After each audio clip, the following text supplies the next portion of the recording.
Virando a página, em entrevista ao programa Pânico, o assessor especial da Presidência da República para Assuntos Internacionais, Felipe Martins, afirmou que o Brasil está próximo de fechar um acordo comercial com os Estados Unidos sobre as exportações de aço e alumínio. Nessa semana, o presidente americano Donald Trump fez um tweet dizendo que o país irá sobretaxar a importação de aço e alumínio do Brasil.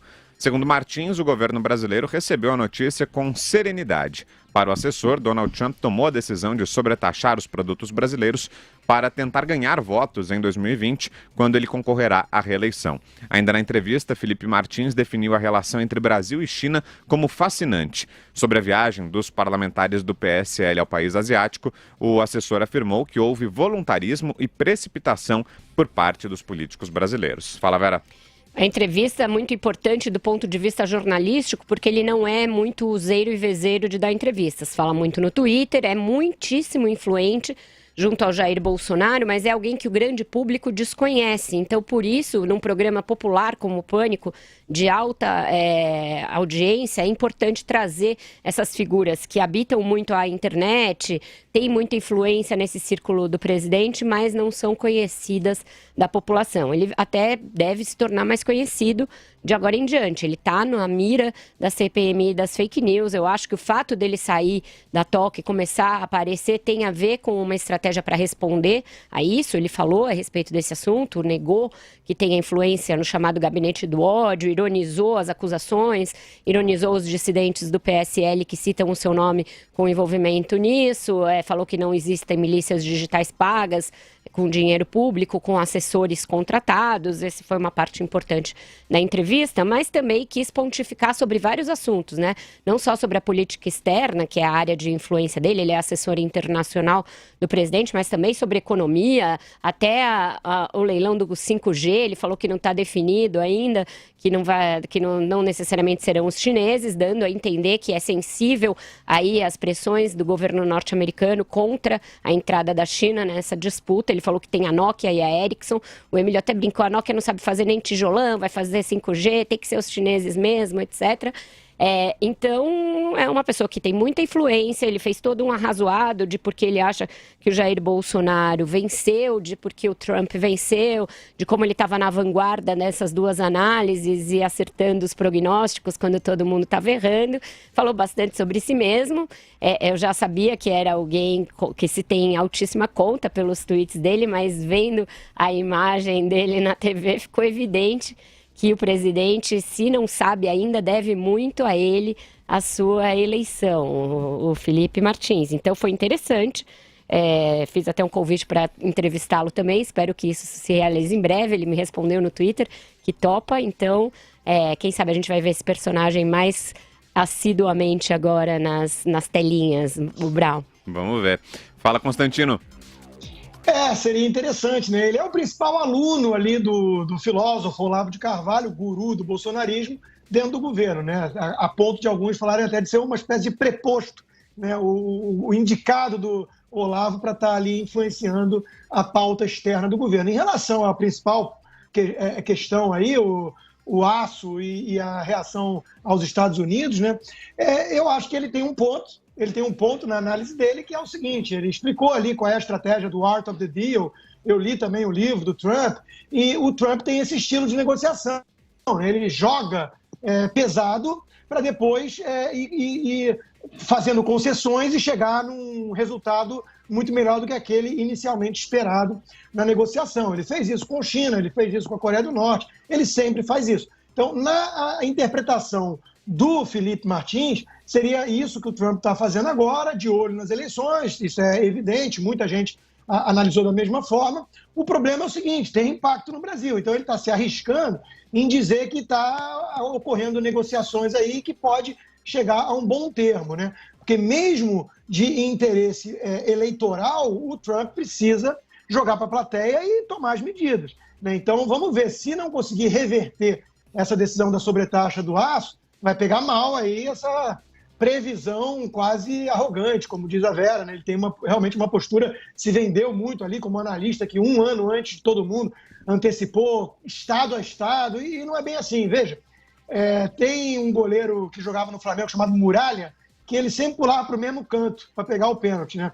O Felipe Martins previu a eleição de todo mundo à direita, a Le Pen, todo mundo, né? Ele acertou mais ou menos metade. Quando ganhava a direita, ele tinha acertado. Quando ganhava a esquerda, ele normalmente tinha errado. No caso específico de Bolsonaro, né, ele acertou de fato, mas aí há que se questionar se era uma análise independente ou se havia de fato algum tipo de torcida, de campanha, porque ele realmente acabou descolando aí um cargo público, um cargo no governo, né? E isso às vezes se mistura com os interesses e o que é de fato análise imparcial. Quanto ao Trump, vamos ver se não é wishful thinking, se não é torcida.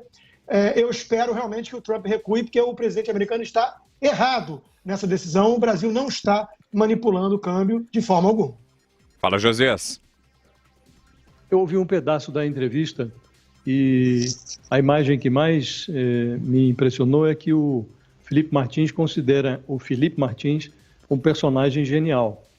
Eu, particularmente, acho que a genialidade de alguém que tem Olavo de Carvalho como guru é uma qualidade facilmente superável.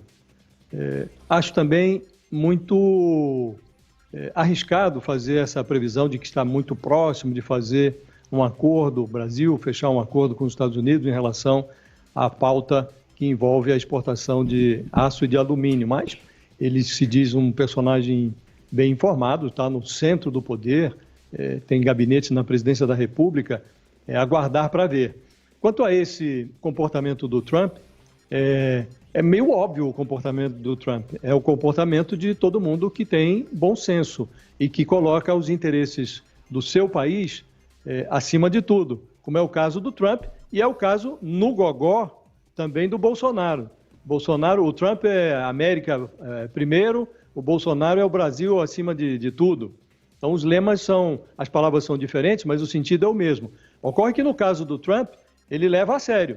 No caso do Bolsonaro, não, ele subordina o interesse nacional ao amor que ele sente pelo Trump. Então o Trump faz o jogo dele, de fato. Joga duro para obter depois algum resultado. O Bolsonaro entra no jogo de joelhos. Aí o interesse nacional fica comprometido, porque, como disse aqui algumas vezes, em diplomacia o amor não é para amadores. Então você tem que jogar com as regras da diplomacia, que são regras centenárias. Não tem o que inventar, não há que inventar a roda nessa área. Mas o Bolsonaro resolveu declarar o seu amor pelo Trump. E aí o sujeito faz dele gato e sapato. Vamos ver se o Felipe Martins tem razão. Espera-se que sim, porque o mínimo que se espera agora é que o Bolsonaro, tendo esse amor todo, consiga alguma correspondência da parte do Trump. Do contrário, é bom ele mudar essa página e passar a operar como opera o Trump. Na base da canelada primeiro, para depois fazer uma negociação que contemple o interesse nacional, não o interesse dos Estados Unidos. Até aqui, a gente só entregou coisa para os Estados Unidos, não obteve nada em troca. Vera. Eu sei que a gente está quase na hora do break, mas acho importante a gente falar de duas coisas ainda relacionadas à entrevista do Felipe Martins. Hoje foi anunciada a criação de um jornal conservador, né, ligado ao Olavo de Carvalho. Inclusive foi ele quem fez o anúncio da criação do novo, acho que é Brasil Sem Medo, alguma coisa assim. Então vai ser um hub bolsolavista, vai juntar todos esses sites aí que estão meio dispersos na blogosfera bolsonarista. O próprio Felipe Martins e o Flávio Morgenstern, que estavam com eles, tem um dos sites, o Senso em Comum, deve juntar todos esses sites. Ele mesmo, Olavo, diz quem vai estar lá, todos os olavistas vão ser colunistas, vão ter podcasts. Vai ser interessante e importante a gente analisar, primeiro, quem vai bancar esse novo jornal, porque não aparecem os sócios. E segundo, qual vai ser a sua relação com o governo, se ele mesmo ainda sem tiragem, sem auditagem, vai receber verba pública para publicidade. Tem muita pauta a partir dessa criação do Brasil Sem Medo.